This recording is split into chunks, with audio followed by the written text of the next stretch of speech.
desmantelamiento de lo que es el modelo económico chavista en Venezuela. Cómo empieza a desmoronarse una estructura que desde hace mucho tiempo estaba, como dicen por ahí, hasta los imperios caen, hasta los imperios tienen su fecha de caducidad.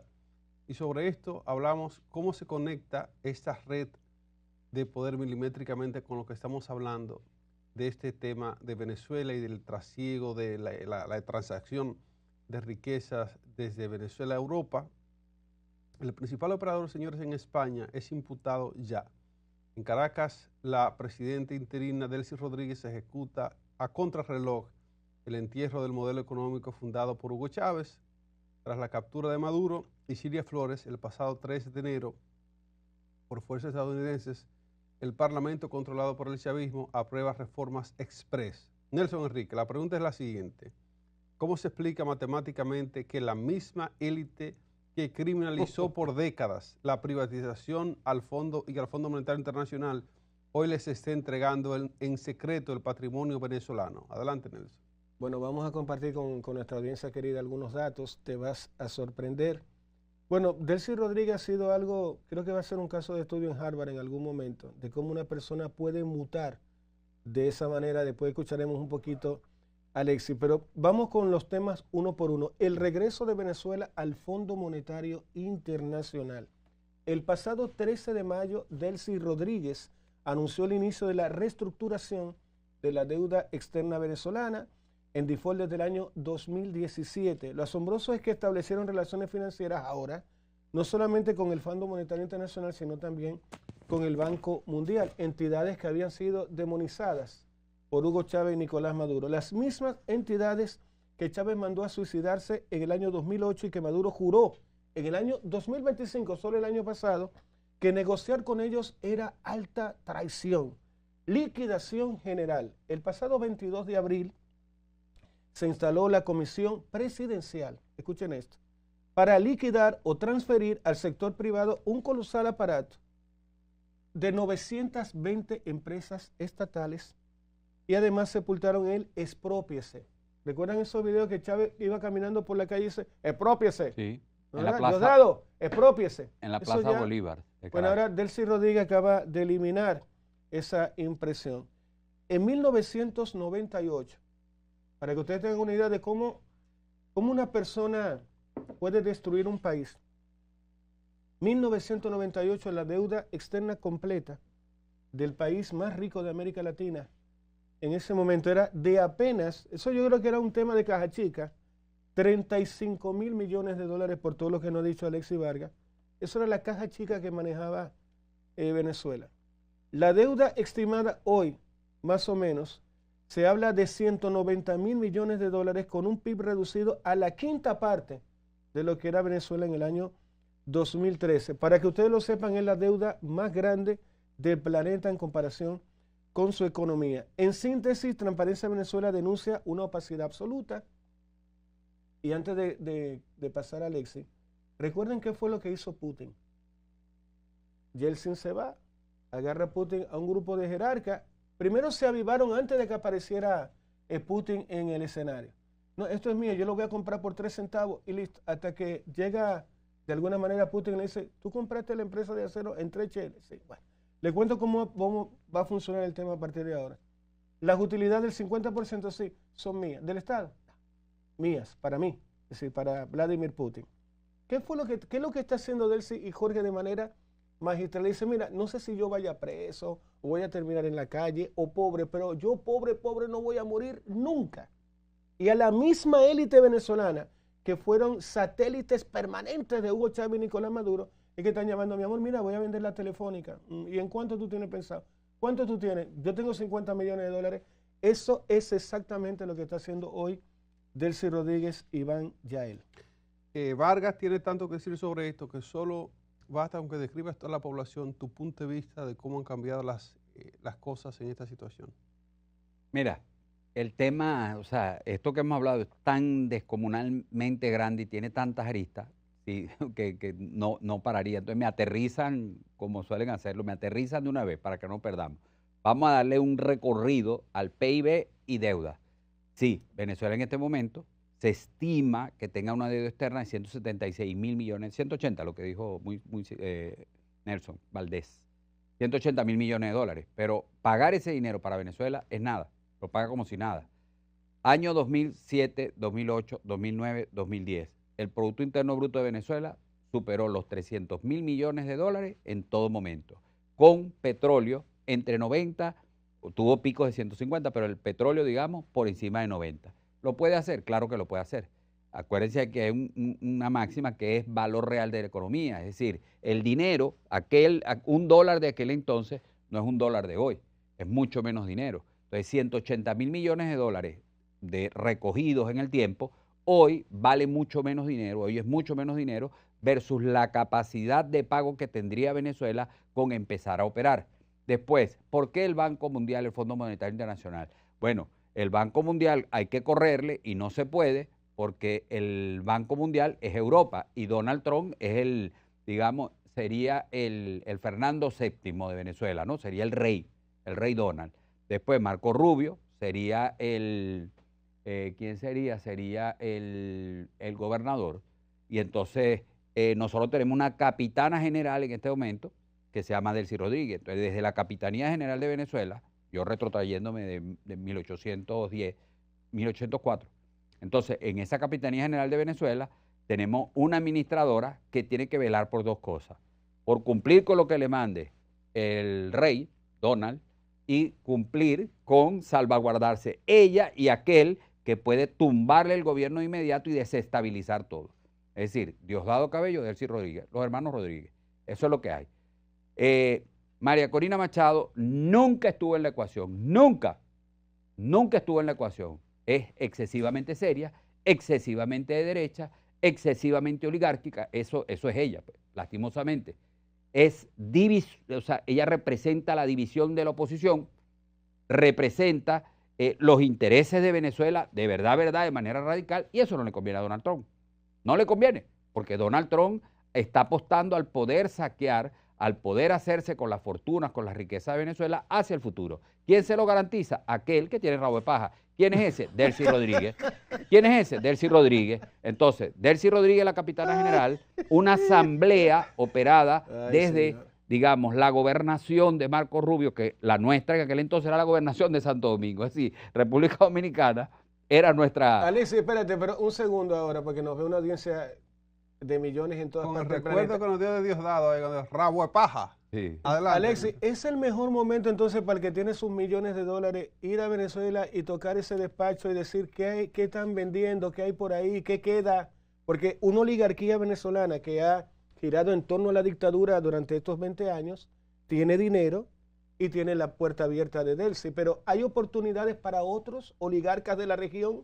Bueno, te voy a responder con un pragmatismo total. Por favor. Alexis Vargas, Sí.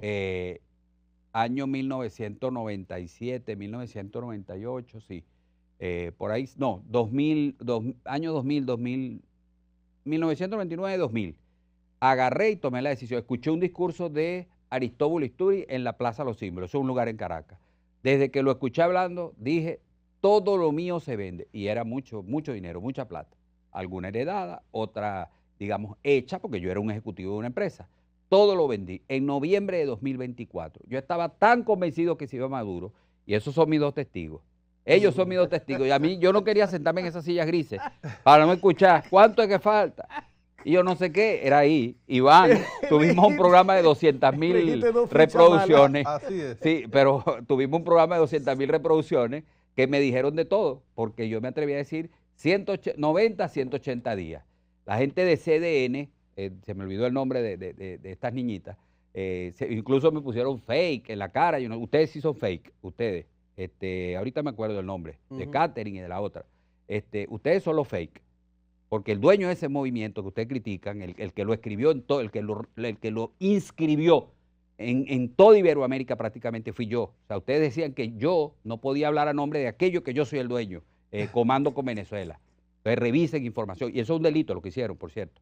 Se me olvidó el nombre de la otra. Pero, amén de eso, yo, en noviembre fui a hacer inversiones en Venezuela. Yo no fui. Yo mandé dinero para comprar en Venezuela. Es buen momento para comprar en Es Venezuela. un excelente momento. O sea, De todo, a nivel inmobiliario, sobre todo industria. inmobiliario, y sobre todo quien conoce, porque tú comprar en Venezuela vas a comprar en áreas protegidas, vas a comprar en, digamos, áreas que, digamos, tienen regulaciones especiales, pero que eso en Venezuela es común y eso en Venezuela te permite poderlo hacer y vas a comprar a precio, yo compré a precio de vaca muerta, digamos, en un campo de golf, una mansión, yo no sé, a precio regalado. Y digamos, hoy vale muchísimo más. Bueno, también tenía la presión de mi pareja que me estaba, que si no, digamos, me estaba cocoteando ahí.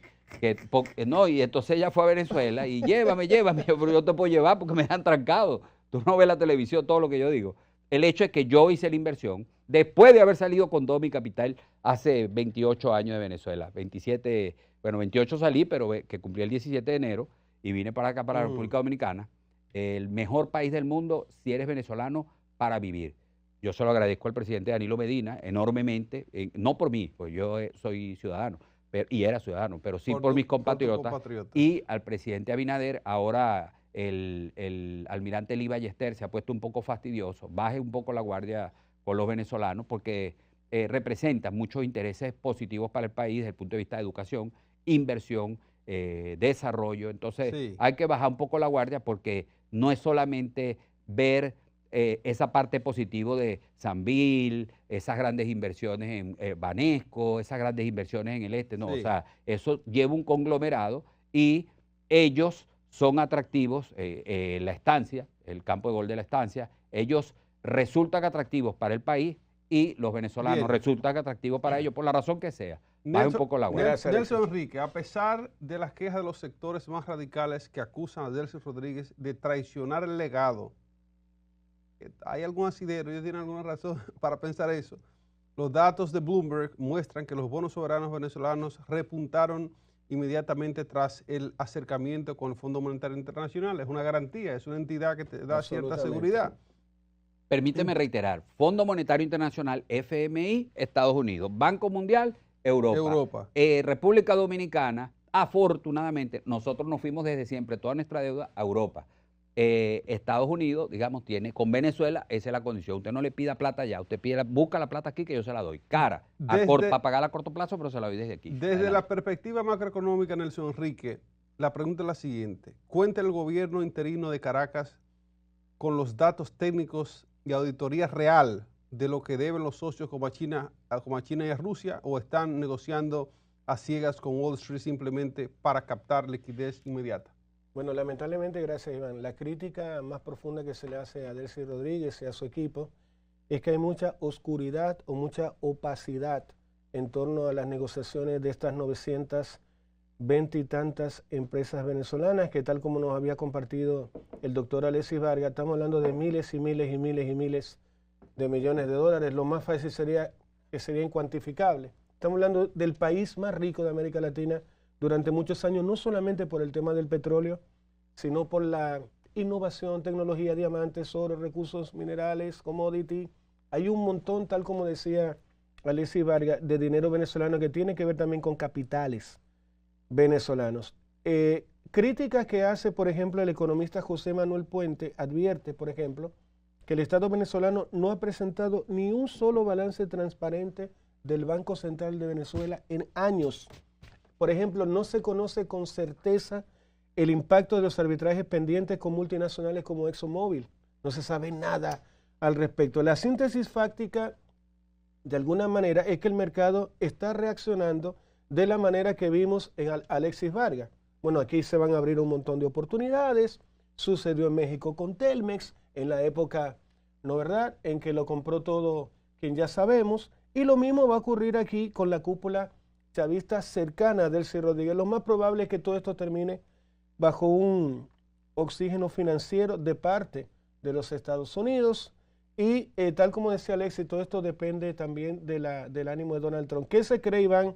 Lamentablemente que también muchos norteamericanos terminarán siendo dueños de capitales o empresas importantes de Venezuela, y ahí también me gustaría escuchar de Alexis ¿en qué momento va a haber democracia en Venezuela? Porque hoy sigue la dictadura chavista. Con esa pregunta, Nelson, de cómo se vislumbra una posible democracia, también hablamos de cómo toda una ideología se está viniendo por la borda. Te hago la pregunta tácita sobre este sentido. Cuando intelectuales históricos de la propia izquierda continental reconocen que el plan de ajuste económico de Delcy Rodríguez es más agresivo de lo que la derecha tradicional jamás propuso, ¿dónde queda el discurso de las fuerzas políticas que usaron a Venezuela como faro ideológico de América Latina? Parece que ese bastión que Venezuela representaba era la fuerza más importante de esa ideología, importante por lo histórico, por lo que ha pasado históricamente y sobre todo por un poderío económico, que no es solo con ideología. ¿Cómo queda la gente de esa ideología? Y también la pregunta de Nelson, agrégale ahí. Sí, mira, el gobierno capitalista neoliberal salvaje más brutal que ha pasado, yo diría, por toda Iberoamérica, y no digo América porque está Donald Trump, pero Iberoamérica, es el gobierno de Nicolás Maduro. La gasolina pasó de cero, porque capitalismo neoliberal salvaje de ultraderecha es, si usted no puede comer, muérase. Si usted no puede ir a la escuela, no estudie. Y si eso significa que no puede producir, pues compre su hueco para que se vaya y se meta ahí y muérase. Eso es lo que es cuando usted se olvida de todo lo que tenga. Usted quiere reivindicación social, olvídese. Usted quiere salarios dignos, olvídese. El gobierno no está para eso. El capitalismo neoliberal salvaje más brutal que se ha vivido es en los gobiernos de fue el gobierno de Nicolás Maduro. Sobre todo en la parte final. Bodegones con precios descomunales. Venezuela todo está costando una cosa brutal. Hay cortes de energía eléctrica del centro oeste venezolano, una cosa brutal. Esto me lo dicen desde allá. Gente ya, no es que yo lo vi en las redes, no es que me lo dijeron en TikTok, no. Esto es así. Hay un apagón permanente de 6, 8, 10 horas de agua, de luz, de todos los servicios. O sea, eso está ocurriendo. Eso es culpa, eso es responsabilidad, eso es la desidia del gobierno de Nicolás Maduro y de Hugo Chávez Frías, que ahora lo ha heredado, en lo que participó, por cierto, del rodriguismo. Entonces, no perdamos la idea de que esto es así. Que ahora, Delcy Rodríguez, digamos, tenemos un país que incluso Donald Trump se burla, llamándonos Estado 51, por eso es que ustedes ven en mis redes, que toda la parte de México que se robó los Estados Unidos, pues yo se lo puse y estoy reclamando que todo eso se ha devuelto. Es una sátira, pero eso es lo que hay que decirle y eso es cómo hay que ver a Donald Trump. Entonces, Venezuela en este momento, pues necesita oxígeno y se lo van a dar. ¿Por qué? Porque Venezuela puede pagar. Porque tiene las reservas petroleras, 306.000 millones de barriles, 306 billones de barriles de petróleo, que eso tiene un costo incalculable. Y ese petróleo tiene una particularidad, que para que los barcos funcionen, más del 50% del petróleo mundial que hace que los barcos funcionen o que tiene el combustible para los barcos está en Venezuela. Entonces, Venezuela tiene cómo pagar, pero además Venezuela tiene, si Venezuela prende el turismo, si Venezuela prende la extracción de coltán, oro, diamante, aluminio, pues Venezuela tiene cómo pagar. Cuando usted tiene cómo pagar, y si usted hace una razón financiera, hace uno de los índices o razones financieras respecto al tamaño total de su deuda de corto plazo, el tamaño total de su deuda total completa, de largo y corto y mediano largo plazo, y la capacidad de pago que usted tiene con sus recursos, Venezuela, esa deuda no significa nada. Entonces Venezuela, en este momento, yo, Alexis Vargas, responsablemente le digo, si usted puede ir a invertir, lo que ocurrió en la Bolsa de Valores, el índice bursátil de Venezuela, fue una cosa, ya en 2025 acumuló un 325%, y en lo que va de 2026 ya lleva casi 200%. Entonces, las propiedades se han disparado. Hay cierto temor porque pues indudablemente, aunque se está dando la legislación, aunque se están dando la apertura para que haya respeto a esa inversión, todavía no es creíble. Pero esos son los términos para hacer esa inversión. Y lo que se está viendo positivo, pues es que están agarrando selectivamente. A Diosdado no le van a meter mano, no creo, ni a Padrino López. Pero sí están agarrando a los otros selectivamente, como a Alex Saá y muchos otros, y los están entregando a los Estados Unidos, cumpliendo con lo que diga el rey y el gobernador. Entonces, desde la Capitanía General de Venezuela, por ahora, usando las mismas palabras de Hugo Chávez, las legendarias palabras aquellas, por ahora estamos en esa condición. Pero Venezuela sí es un país para invertir, es un país que tiene 4.500 kilómetros cuadrados de agua a 300 metros de altura. Eso es energía eléctrica limpia, hidroeléctrica, la represa de Guri, todo el complejo de generación de Guri, y se me olvidó el nombre ahora mismo. Ese complejo tiene energía para toda Venezuela por mucho, y recuperar el sistema es algo rápido, que Venezuela lo puede pagar y que traería la posibilidad de capitalización o ganancia, rentabilidad muy, muy alta. Alexis, llora ante la presencia de Dios que una nación como Venezuela, con tanta riqueza, no solo del petróleo, tú has hablado de las riquezas naturales, la parte hídrica, los minerales y demás, que esté gente, Nelson, pasando hambre en una nación. Es terrible. Eso es una cosa deplorable. Pero miren. La desidia con la electricidad es una cosa, lo repito, eso es una cosa, óyeme, así es. Es una nueva mañana.